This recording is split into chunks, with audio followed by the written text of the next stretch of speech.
বাংলাদেশ জাতীয়তাবাদী দলের সম্মানিত জাতীয় স্থায়ী কমিটির সদস্য জনাব সালাউদ্দিন আহমেদ আমাদের মাঝে উপস্থিত হয়েছেন। আমি তাকে আন্তরিকভাবে মোবারকবাদ জানাই।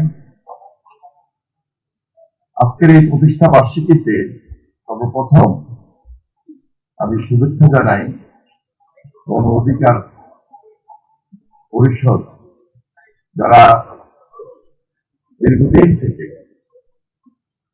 বিশেষ করে 2018-তে কোটা আন্দোলনের নেতৃত্ব দিয়ে 2021-এ এই সংগঠনের আত্মপ্রকাশ। সুতরাং 4টি বছর তারা পার করেছেন। আমি এই পরিবারকে, এই সংগঠনকে আমাদের দলের পক্ষ থেকে মোবারকবাদ জানাই এবং ধন্যবাদ জানাই।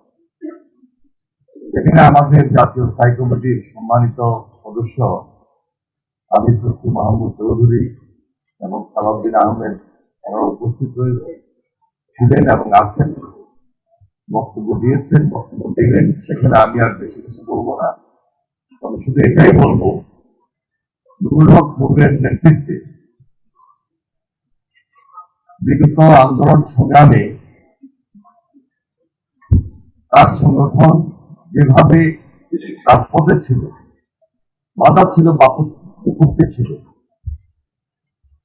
ফ্যাসিস্টের প্রাঙ্গানিকে উপেক্ষা করেই এখন পর্যন্ত সে আজকে এই সংগঠনের নেতৃত্ব দিয়ে যাচ্ছে। এরপরেও কিন্তু ষড়যন্ত্র থেমে নাই। সকল ষড়যন্ত্রকে মোকাবেলা করে আগামীতে এই দেশের গণতন্ত্রের দিককে শক্তিশালী করার জন্য আজকে নতুন ভাবে সকল রাজনৈতিক দলের সামনে সবাইকে একটা ঐক্য এবং দৃঢ় ঐক্যের